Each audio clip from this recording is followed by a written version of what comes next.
everybody, welcome along to Sportsbet TV. This is Paul Alster here with you once again, and we're looking forward to some great racing coming our way on Saturday, where the jumpers very much take centre stage. There is flat racing in Britain at Newmarket, but on heavy ground at the end of a difficult season. I think we're going to steer clear of that one.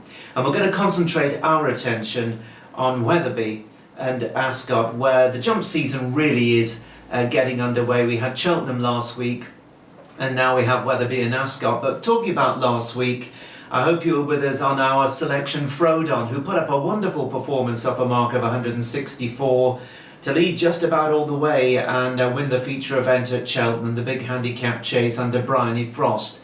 It was a tremendous performance, it really was. He jumped from fence to fence, and it was heartwarming to see that even with a few people there, he still got a great reception. So a 5-1 winner last week, the week before a 10-1 winner when Adabe won the Champion Stakes. So we're on something of a roll, and hopefully that will continue first of all at Wetherby on Saturday with the 2:45 race, which is the Grade 2 West Yorkshire hurdle over 3 miles. Now, I grew up near Wetherby, and I know pretty much every blade of grass on that course, which has changed quite a bit over the last 15 to 20 years.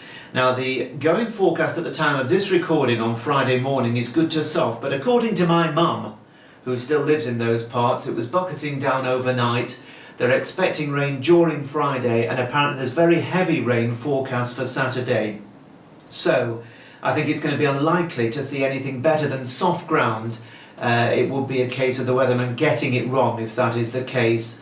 Now, the 3 miles of the Grade 2 West Yorkshire hurdle is a stamina sapping test, and it's a race that's been won by some very, very decent stayers, of course, over the years. And it's great to see the champion stayer, Lisnagar Oscar, making his return for the season for Rebecca Curtis. He was a 50-1 shock winner when he won the stayers hurdle at Cheltenham, but he had been pretty progressive.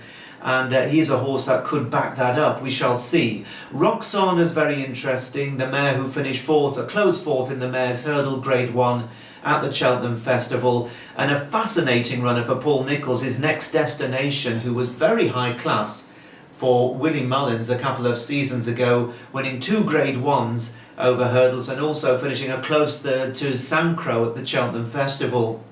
Now, he's been off for over 900 days and has obviously had his issues, and it would be a remarkable training performance if he was able to win at this level first time out.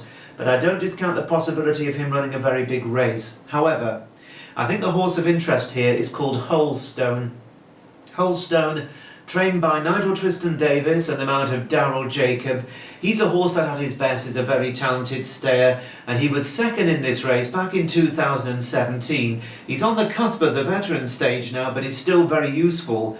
He was third in the 2018 Stayers Hurdle at the Cheltenham Festival behind Penn Hill, and last year they sent him novice chasing, and he did very well, winning 2 from 3, but they seem to be thinking that he's still got something to offer over hurdles. Now, this is his first run of the season, but don't let that bother you, because Holstone has won 4 out of 5 races first time out during his career, and on the other time he was beaten, it was over an inadequate trip when he was a very good fourth in a hot Grade 3 handicap hurdle.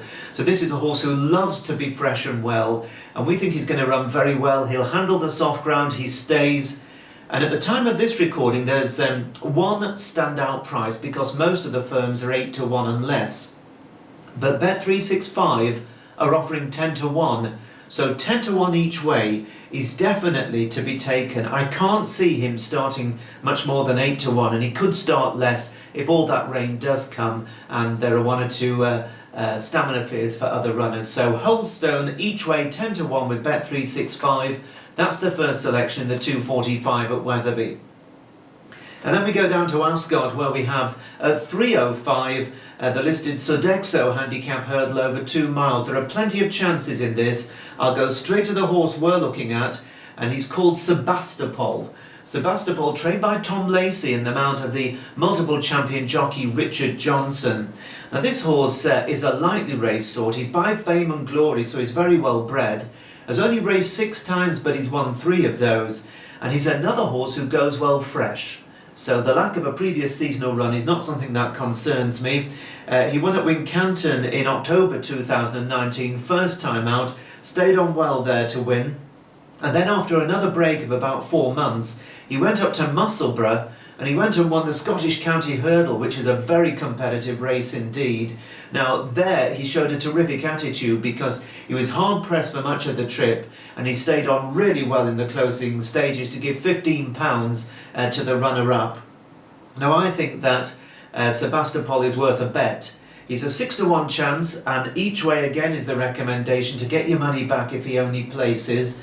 And that 6-to-1 at the time of recording is available with Bet Victor, 888 and Bet 365. So that is Sebastopol, 6-to-1 each way for Tom Lacey and Richard Johnson in the 3:05 race at Ascot. Our three selections come within the space of very nearly half an hour, so it'll be a lively time for you if you're with us as well for the 3:20, which is the big race of the day. This is one of the great early season events, and I can't tell you how many times I've stood near the last fence for this, the Charlie Hall Chase at Wetherby, from the days when Michael Dickinson was farming this back in the 80s, through all the terrific performances of the Paul Nicholls stars and those of Nicky Henderson and other great trainers like David Nicholson. And in recent years we've seen plenty of very good winners of this race, and the last two winners of the Charlie Hall Chase over 3 miles are back for more. They are Ballyoptic and Definitely Red.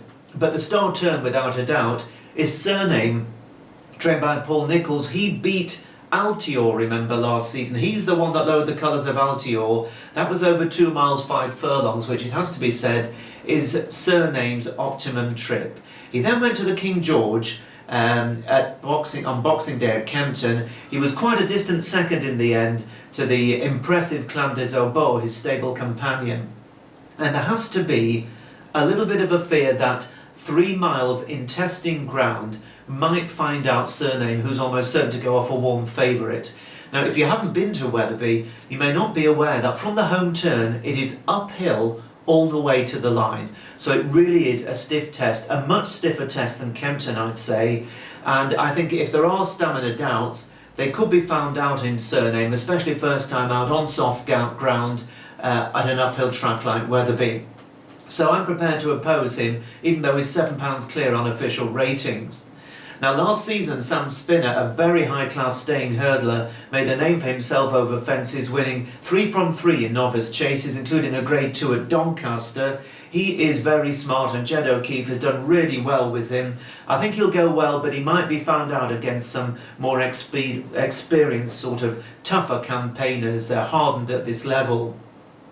And then there's Vindication for Kim Bailey, a very, very decent horse. He was 5th in the JCT Grade 1 Novices Chase at Cheltenham in 2019. Last season he won the Grade 3 Sodekho Gold Cup at Ascot on his reappearance, so another that can go well fresh, and he does stay. And he was 4th in the Ultima Handicap Chase at the Cheltenham Festival, you may recall that. And that was on his first race after about 4 months off, and he had a big wait. So he's a very classy horse, his Vindication, and he is to be feared. But of the 2 previous winners, Definitely Red and Ballyoptic, I very much favour Ballyoptic, another to be trained by Nigel Twiston-Davies, who could have a really big day at Wetherby, and his son Sam Twiston-Davies is on board. Now, he won this race last year, and he won it in great style, beating the Welsh national winner Elegant Escape. One thing about Ballyoptic, he loves testing ground, he stays all day, and this is very much his trip. Definitely Red, who was 2nd in the race last year, was beaten 26 lengths. I think he's got a job on to reverse the placings, and I think Ballyoptic is a very, very solid option, with question marks about a few of the others. So Ballyoptic 7-to-1 each way at the time of recording, with Bet Victor and Boyle Sports is the one for me in the Charlie Hall Chase at Wetherby. It will be a great race. It will give us lots of clues towards the Hennessy, the King George, and even, of course, the Cheltenham Gold Cup. So a great day's racing at Wetherby and Ascot. I hope you enjoy it. But from me, Paul Alster, here at Sportsbet TV for now, I'll say goodbye. Have a great weekend. Bye-bye for now.